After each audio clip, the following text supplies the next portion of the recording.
सुबह उठो, एक फैसला ले लो, फिर अगले दिन उसे बदल दो, फिर उसके अगले दिन एक और नया फैसला ले लो। अरे भैया, अब पिछले 17 सालों से बिहार में यही तो चल रहा है।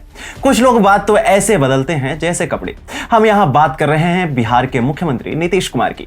अब वही नीतीश कुमार 6 वर्षों तक गहरी नींद में सोने के बाद आखिरकार जाग गए हैं और अपनी शराबबंदी नीति को सफल बनाने के लिए कदम उठाने की उन्हें याद आई है। नमस्कार, स्वागत है आपका TFI पर और मैं अवनीश तिवारी आपको बताऊंगा कि क्यों नीतीश कुमार भारतीय राजनीति के मोहम्मद बिन तुगलक बन गए हैं, जिनके मन में जो आता है वो करते हैं। हम आगे बढ़ेंगे उससे पूर्व यदि आपको हमारे विचार पसंद आते हैं तो आप हमारे वीडियो को लाइक करें और इस चैनल को अवश्य सब्सक्राइब करें। यदि आप हमें फेसबुक पेज पर देख रहे हैं तो हमारे पेज को भी फॉलो कर लें। तो अविलंब आरंभ करते हैं।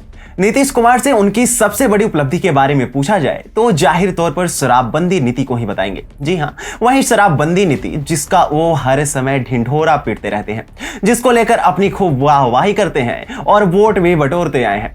वर्ष 2016 में नीतीश कुमार ने बिहार में शराबबंदी लागू की थी, जो देखा जाए तो पूरी तरह से फ्लॉप हो गई थी, क्योंकि बिहार में शराब तो बंद नहीं हुई, वहां माफियाओं का राज आ गया। ऐसा लगता है कि नीतीश कुमार किसी भी नियम को लागू करने के बाद जमीनी स्तर पर इसका प्रभाव पड़ रहा है या नहीं, यह देखना भूल जाते हैं। क्या वीर सावरकर ने अंग्रेजों से माफी मांगी? अकबर महान था, कर्ण सबसे बड़ा दानवीर था और दे दी हमें आजादी बिना खड़क बिना ढाल।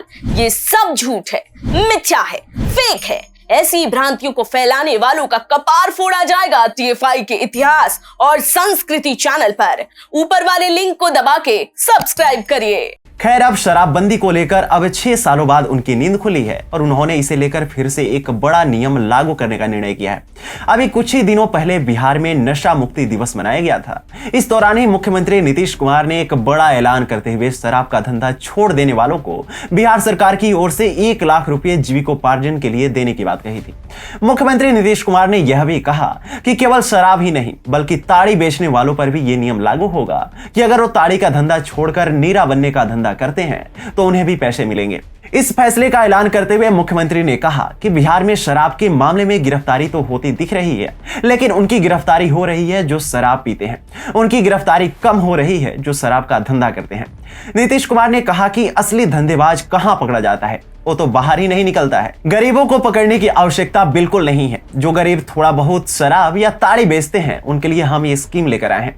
मुख्यमंत्री की इन भारी भरकम बातों को सुनकर मेरा तो गला ही भर आया। लेकिन यहाँ पर मुख्यमंत्री जी से मेरा एक प्रश्न है कि आखिर ये बात समझने में उन्हें 7 वर्षों का लंबा समय कैसे लग गया, या उनको लगा चलो जैसे हो, अब तक शराबबंदी के अपने फैसले के जरिए अपनी प्रशंसा और सहानुभूति बटोरते आए हैं, वहीं एक बार फिर कर लिया जाए।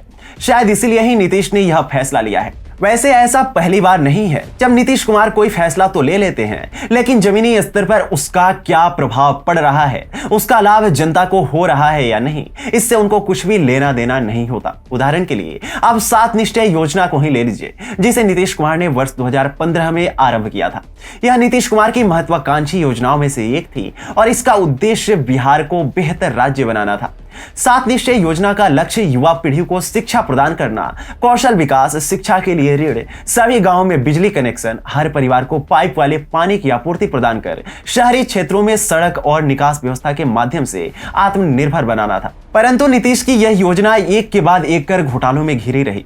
हर घर नल के जल को लेकर कई बड़े घोटाले की बात सामने आ चुके हैं। पानी के लिए लगाई गई टंकियां किस प्रकार टूटी, इसकी भी कई खबरें अब तक आ चुकी हैं। अगर हम सूची बनाएं तो ऐसे और भी कई मामले हैं जहां नीतीश कुमार ने बिना कुछ सोचे समझे ऐसे निर्णय तो ले लिए जिससे सबका ध्यान आकर्षित हो, लेकिन फिर खुद ही उसे बक्से में बंद कर दिया। नीतीश कुमार को यूं ही पलटू राम नहीं कहा जाता। वो कभी भी अपने द्वारा लिए गए फैसले से पलट जाते हैं तो बार बार हर थोड़े समय में पलटी मारकर अपना पाला बदलते रहते हैं। कभी नीतीश RJD के खेमे में चले जाते हैं तो कभी भाजपा के साथ आ जाते हैं। नीतीश कुमार के स्वभाव को अगर हम मोहम्मद बिन तुगलक से मिलाएं तो हमें इसमें काफी समानता देखने को मिलेगी। वहीं मोहम्मद बिन तुगलक जो हर समय अपनी ही सनक में रहता था। मध्यकालीन के सभी सुल्तानों में मोहम्मद बिन तुगलक सर्वाधिक शिक्षित, विद्वान एवं योग्य था। अपनी योजनाओं, क्रूर कृत्यों एवं दूसरों के सुख दुख के प्रति उपेक्षा का भाव रखने के कारण उसे स्वप्नशील, पागल एवं रक्त पिपासु जैसे नामों से बुलाया जाता है। कुछ ऐसे ही हमारे नीतीश कुमार भी हैं। खैर, देखा जाए तो नीतीश कुमार का राजनीतिक सफर अपने अंत की ओर जाता दिख रहा है। वो कहते हैं ना कि दिया बुझने से पहले थोड़ा फड़फड़ाता है, वही हाल अब नीतीश कुमार का है।